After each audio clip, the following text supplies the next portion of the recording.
Señores ministros de la Corte, señores gobernadores, señores diputados y senadores nacionales, presidentes y dignatarios extranjeros, argentinos. Hoy comienza una nueva era en Argentina. Hoy damos por terminada una larga y triste historia de decadencia y declive y comenzamos el camino de la reconstrucción de nuestro país.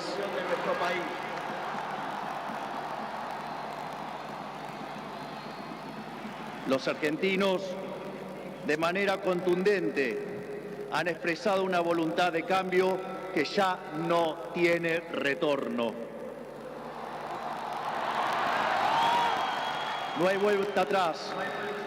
Hoy enterramos décadas de fracaso, peleas intestinas y disputas sin sentido. Peleas que lo único que han logrado es destruir nuestro querido país y dejarnos en la ruina. Hoy comienza una nueva era en Argentina, una era de paz y prosperidad, una era de crecimiento y desarrollo, una era de libertad y progreso.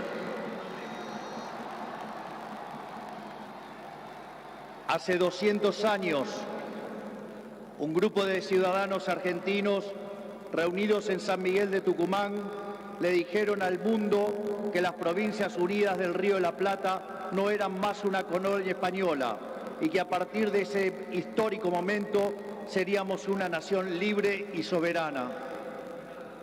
Durante décadas nos enfrentamos en disputas internas acerca de cuál debía ser la forma institucional que nuestro país necesitaba. En 1853, luego de 40 años de haber declarado la independencia, bajo el auspicio de un pequeño grupo de jóvenes idealistas que hoy conocemos como la generación del 37, decidimos como pueblo abrazar las ideas de la libertad.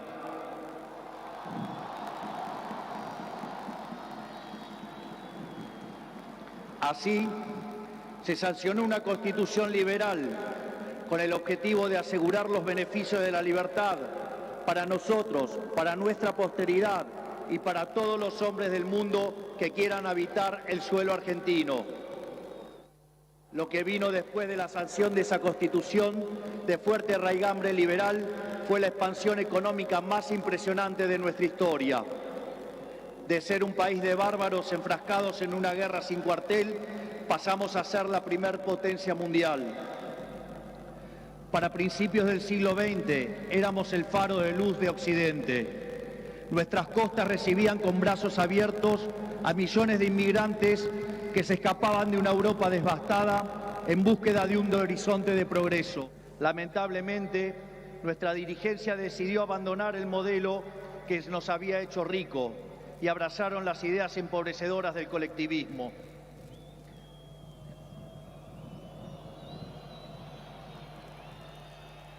Durante más de 100 años, los políticos han insistido en defender un modelo que lo único que genera es pobreza, estancamiento y miseria. Un modelo que considera que los ciudadanos estamos para servir a la política y no que la política existe para servir a los ciudadanos.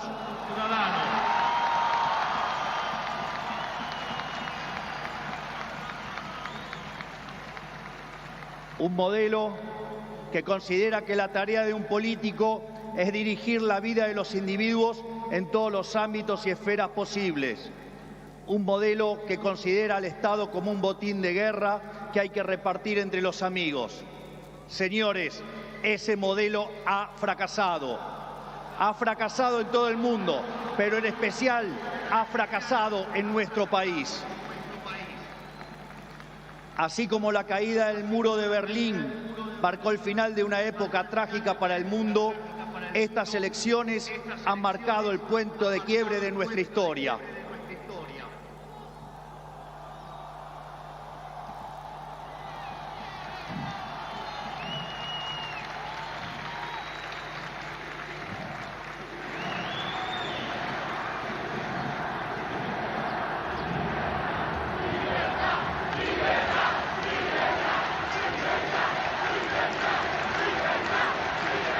En estos días, mucho se ha hablado de la herencia que vamos a recibir.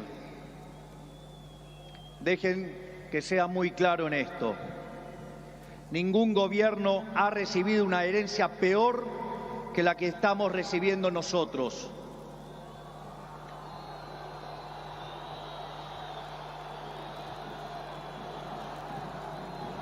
El kirchnerismo, que en sus inicios se jactaba de tener superávit gemelos, esto es, superávit fiscal y externo, hoy nos deja déficit gemelos por 17% del PBI.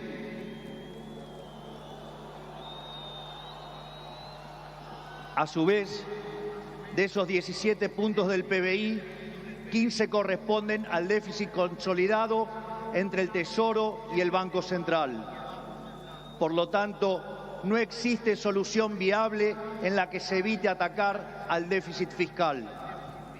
Al mismo tiempo, de esos 15 puntos de déficit fiscal, 5 corresponden al Tesoro Nacional y 10 al Banco Central, por lo que la solución implica, por un lado, un ajuste fiscal en el sector público nacional de 5 puntos del PBI, que a diferencia del pasado caerá casi totalmente sobre el Estado y no sobre el sector privado.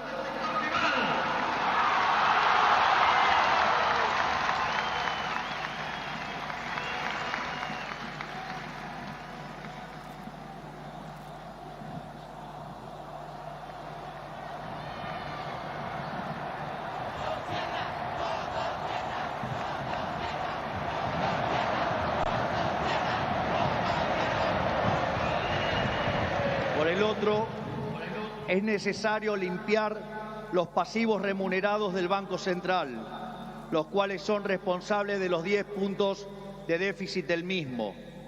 De esta manera, se pondría fin a la emisión de dinero y con ello a la única causa de la inflación empíricamente cierta y válida en términos teóricos.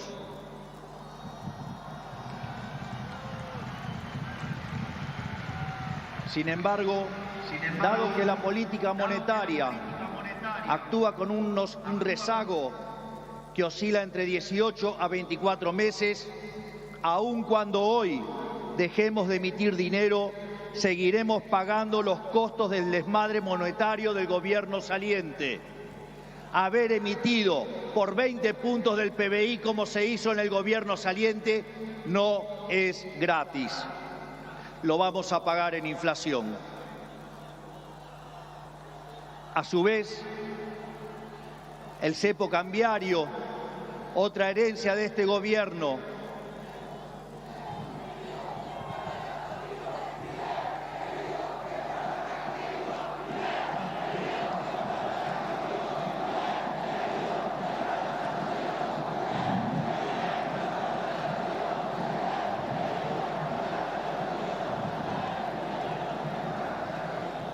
a su vez, el cepo cambiario, otra herencia de este gobierno, no solo constituye una pesadilla social y productiva, porque implica altas tasas de interés, bajo nivel de actividad, escaso nivel de empleo formal y salarios reales miserables que impulsan el aumento de pobres e indigentes, sino que además el sobrante de dinero en la economía hoy es el doble que había en la previa del Rodrigazo. Para tener una idea de lo que eso implica, recordemos que el Rodrigazo multiplicó por 6 veces la tasa de inflación, por lo que un evento similar significaría multiplicar la tasa de inflación por 12 veces. Y dado que la misma viene viajando a un ritmo del 300%, podríamos pasar a una tasa anual del 3.600. A su vez, tranquilos que no termina acá, la herencia sigue. A su vez, dada la situación de los pasivos remunerados del Banco Central, la cual es peor que la que había en la previa de la hiperinflación de Alfonsín, en muy poco tiempo se podría cuadruplicar la cantidad de dinero y con ello llevar a la inflación a niveles del 15.000% anual. Esta es la herencia que nos dejan. una inflación plantada del 15.000% anual, la cual vamos a luchar contra uñas y dientes para erradicarla.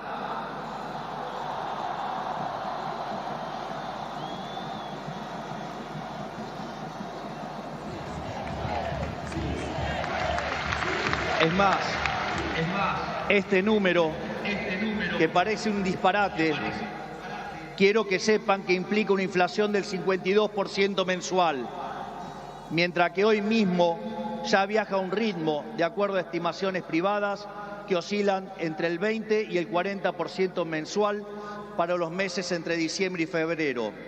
Esto es, el gobierno saliente nos ha dejado plantada una hiperinflación y es nuestra máxima prioridad hacer todos los esfuerzos posibles para evitar semejante catástrofe que llevaría a la pobreza por encima del 90% y la indigencia por encima del 50%. En consecuencia, no hay solución alternativa al ajuste. Por otra parte, la herencia no termina ahí, ya que los desequilibrios en tarifas son soles equiparables al desastre que dejó el kirchnerismo en el año 2015. En el plano cambiario, la brecha oscila entre el 150 y 200%, niveles también similares a los que teníamos en el Rodrigazo. A su vez, la deuda con importadores supera los 30.000 millones de dólares y las utilidades retenidas a las empresas extranjeras alcanzan los 10.000 millones de dólares. La deuda del Banco Central e YPF suman 25.000 millones de dólares y la deuda del Tesoro pendiente suma unos 35.000 millones de dólares adicionales. Esto es, la bomba en términos de deuda asciende a 100.000 millones de dólares que habrá que sumar a los cerca de 420.000 millones de dólares de deuda ya existente. Naturalmente, a estos problemas hay que sumarle también los vencimientos de deuda de este año, donde los vencimientos de deudas en pesos son equivalentes a 90.000 millones de dólares y 25.000 millones de dólares en moneda extranjera con organismos multilaterales de crédito. Sin embargo, con mercados financieros cerrados y el acuerdo con el FMI caído por los brutales incumplimientos del gobierno saliente, el rollover de deuda es por demás desafiante aún para el mítico cíclope. Como si todo esto fuera poco, esto transcurre en una economía que no crece desde el año 2011. Y en línea a lo anterior, el empleo formal en el sector privado se mantiene estancado en 6 millones de puestos de trabajo, llegando a la locura que el mismo es superado en un 33% por el empleo informal. Por ello, no debería sorprender a nadie que los salarios reales se hayan destruido, ubicado en torno a los $300 mensuales, los cuales no solo son 6 veces inferiores a los de la convertibilidad, sino que de haberse mantenido la tendencia de aquellos años, o como lo decían ellos, el maldito neoliberalismo, hoy oscilarían entre 3.000 y 3.500 dólares por mes. Nos han arruinado la vida. Nos han hecho caer por 10 veces nuestros salarios. Por lo tanto, tampoco nos debería sorprender que el populismo nos esté dejando 45% de pobres y 10% de indigentes. Luego de dicho cuadro de situación, que a todas luces parece irremontable, debe quedar claro que no hay alternativa posible al ajuste. Tampoco hay lugar a la discusión entre shock y gradualismo. En primer lugar, porque desde el punto de vista empírico, todos los programas gradualistas terminaron mal, mientras que todos los programas de shock, salvo el de 1959, fueron exitosos. En segundo lugar, porque desde el punto de vista teórico, si un país carece de reputación, como lamentablemente es el caso de Argentina, los empresarios no invertirán hasta que vean el ajuste fiscal, haciendo que el mismo sea recesivo. En tercer lugar, y no por ello menos importantes, para hacer gradualismo es necesario que haya financiamiento. Y lamentablemente, tengo que decírselos de nuevo, no hay plata.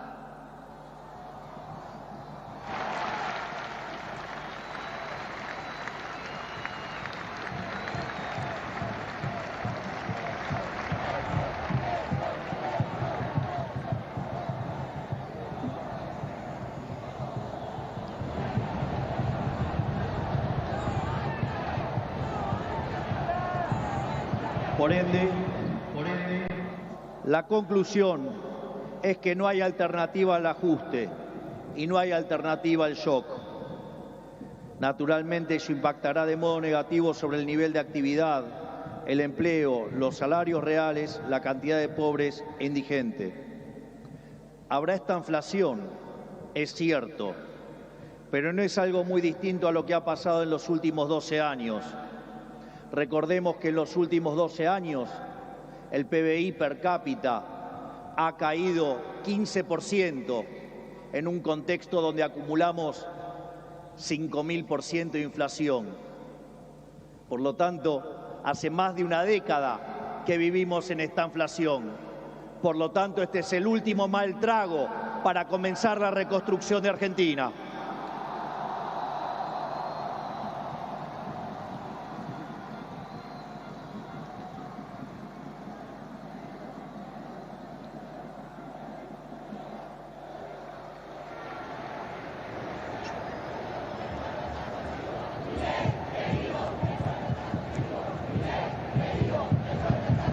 A su vez, luego del reacomodamiento macro que vamos a impulsar, el cual será menos doloroso cuanto mayor sea la caída del riesgo país y cuanto mejor sea nuestra contención desde el Ministerio de Capital Humano, la situación comenzará a mejorar. Esto es, habrá luz al final del camino.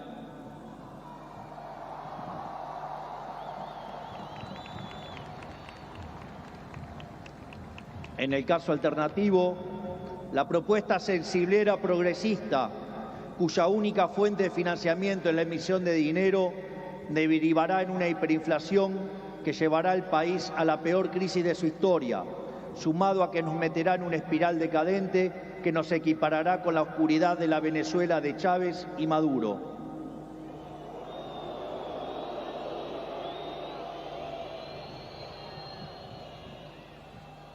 Por lo tanto, luego de semejante cuadro de situación, no pueden quedar dudas que la única oposición posible es el ajuste, un ajuste ordenado y que caiga con toda su fuerza sobre el Estado y no sobre el sector privado.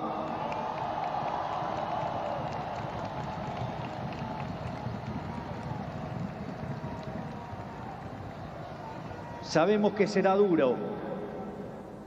Por eso quiero también traerles una frase sobresaliente de uno de los mejores presidentes de la historia argentina, que fue Julio Argentino Roca. Nada grande, nada estable y duradero se conquista en el mundo cuando se trata de la libertad de los hombres y del engrandecimiento de los pueblos, si no es a costa de supremos esfuerzos y dolorosos sacrificios. Pero nuestros desafíos no terminan solamente en el plano económico. El nivel de deterioro de nuestro país es tal que abarca todas las esferas de la vida en comunidad. En materia de seguridad, Argentina se ha convertido en un baño de sangre. Los delincuentes caminan libres mientras los argentinos de bien se encierran tras las rejas. El narcotráfico se apoderó lentamente de nuestras calles, a punto tal que una de las ciudades más importantes de nuestro país ha sido secuestrada por los narcos y la violencia. Nuestras fuerzas de seguridad han sido humilladas y maltratadas durante décadas. Han sido abandonados por una clase política que le ha dado la espalda a quienes nos cuidan. La anomia es tal que solo el 3% de los delitos son condenados. Se acabó con el siga-siga de los delincuentes.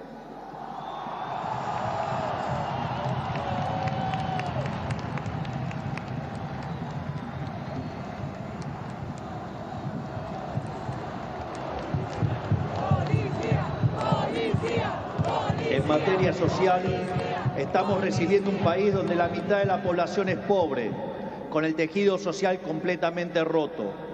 Más de 20 millones de argentinos no pueden vivir una vida digna porque son presos de un sistema que lo único que genera es más pobreza. Como dice el gran Jesús Huerta de Soto, los planes contra la pobreza generan más pobreza. La única forma de salir de la pobreza es con más libertad.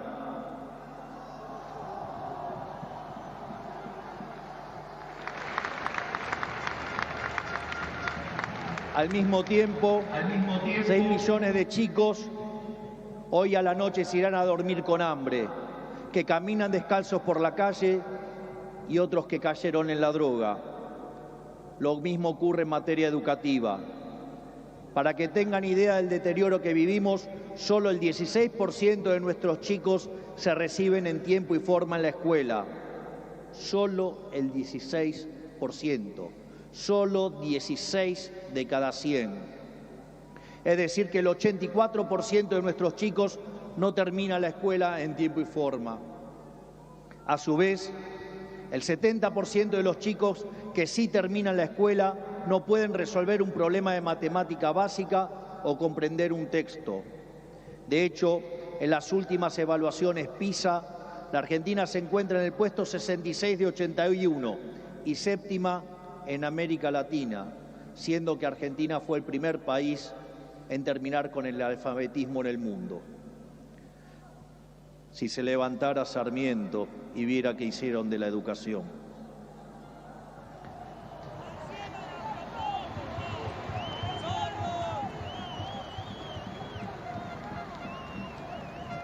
En materia de salud, el sistema se encuentra completamente colapsado. Los hospitales están destruidos, los médicos cobran miseria y los argentinos no tienen acceso a salud básica.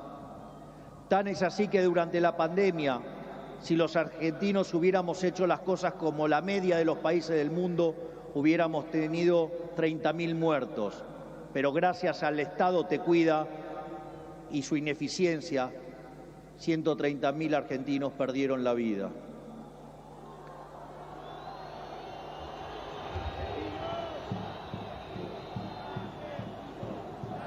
Ese es el estado presente del que los políticos tanto hablan, argumento que utilizan para justificar el aumento descomunal del gasto público que solo los beneficia a ellos.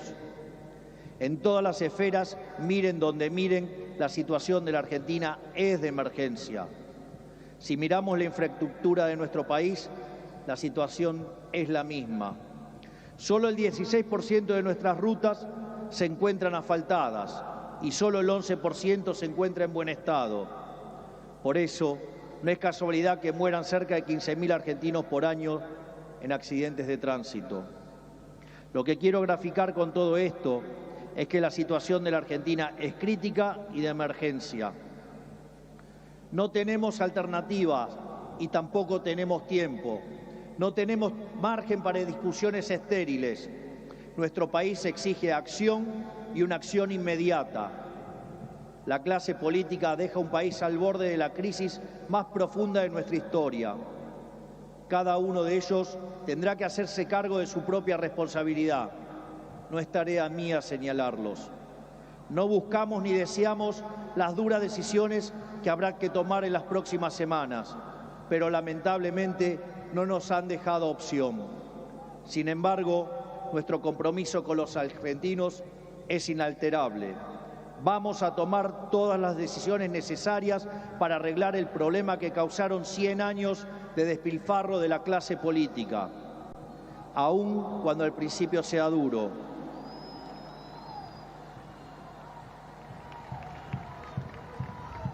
Sabemos que de corto plazo la situación empeorará, pero luego veremos los frutos de nuestro esfuerzo, habiendo creado las bases de un crecimiento sólido y sostenible en el tiempo.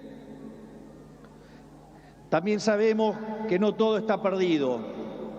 Los desafíos que tenemos son enormes, pero también lo es nuestra capacidad para superarlos. No va a ser fácil, 100 años de fracaso no se deshacen en un día, pero un día empieza y hoy es ese día.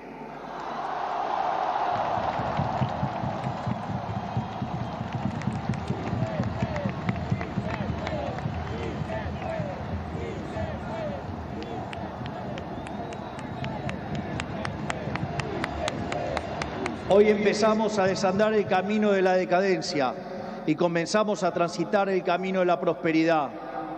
Tenemos todos para ser el país que siempre soñamos. Tenemos los recursos, tenemos la gente, tenemos la creatividad y, mucho más importante, tenemos la resiliencia para salir adelante.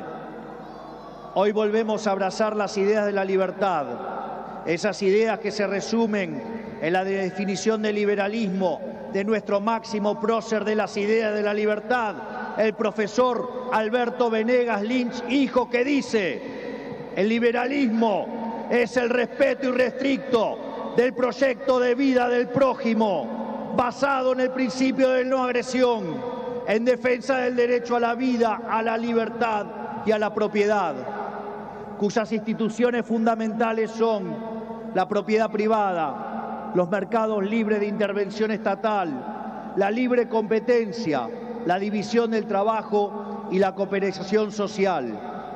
En esa frase de 57 palabras está resumida la esencia del nuevo contrato social que eligieron los argentinos.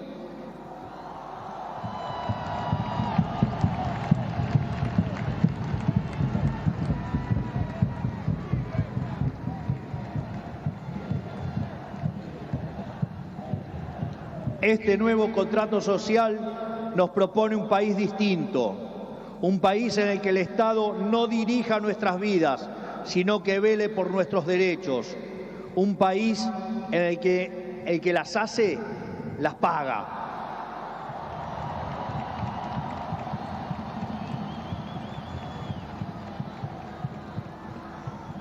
Un país en el que quien corta la calle violando los derechos de sus conciudadanos no recibe la asistencia de la sociedad. Puesto en nuestros términos, el que corta no cobra.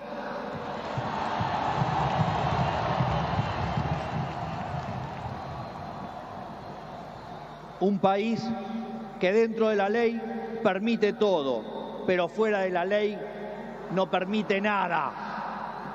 Un país que contiene a quienes lo necesitan, pero no se deja extorsionar por aquellos que utilizan a quienes menos tienen para enriquecerse a ellos mismos.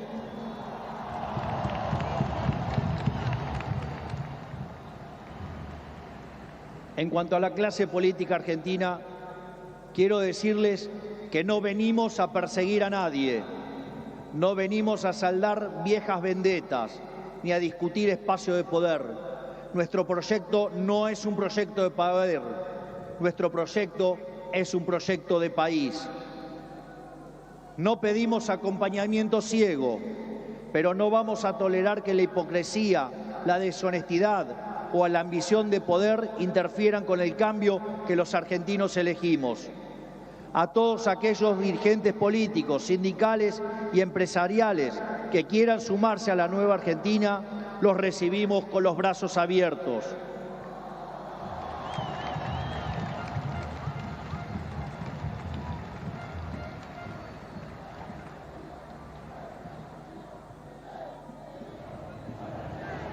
Así, no importa de dónde venga, no importa qué hayan hecho antes, lo único que importa es hacia dónde quieren ir.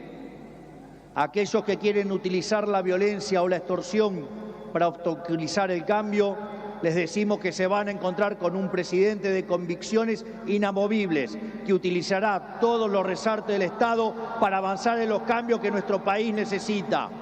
No vamos a claudicar, no vamos a retroceder, no nos vamos a rendir. Vamos a avanzar con los cambios que el país necesita, porque estamos seguros que abrazar las ideas de la libertad es la única manera en la que podremos salir del pozo en el que nos han metido.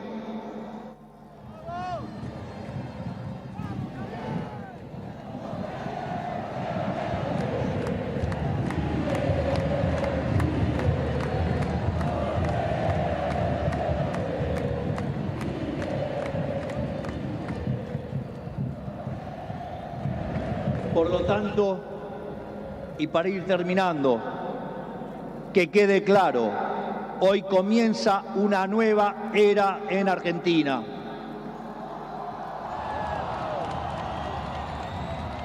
El desafío que tenemos por delante es titánico, pero la verdadera fortaleza de un pueblo se mide en cómo enfrenta los desafíos cuando se presentan. Y cada vez que creemos que nuestra capacidad para superar esos desafíos ha sido alcanzada, miramos al cielo y recordamos que esa capacidad bien podría ser ilimitada. El desafío es enorme, pero lo afrontaremos con convicción, trabajaremos sin descanso y llegaremos a destino.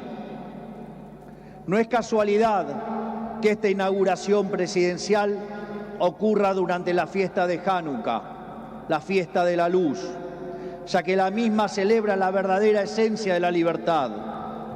La guerra de los macabeos es el símbolo del triunfo de los débiles por sobre los poderosos, de los pocos por sobre los muchos, de la luz por sobre la oscuridad y sobre todas las cosas, de la verdad por sobre la mentira. Porque ustedes saben que prefiero decirles una verdad incómoda antes que una mentira confortable.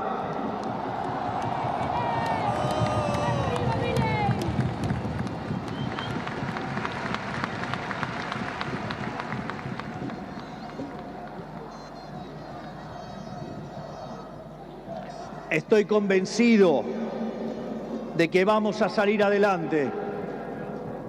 Recuerdo cuando hace 2 años, junto a la doctora Villarruel, hoy vicepresidente de la Nación, ingresamos a esta casa como diputados. Recuerdo que en una entrevista me habían dicho, pero si ustedes son 2 en 257, no van a poder hacer nada.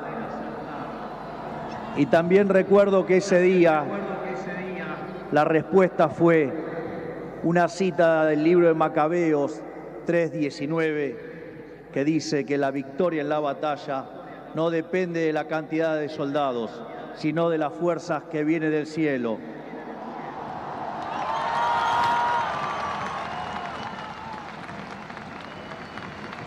Por lo tanto, Dios bendiga a los argentinos y que las fuerzas del cielo nos acompañen en este desafío. Muchas gracias. Será difícil, pero lo vamos a lograr. ¡Viva la libertad, carajo!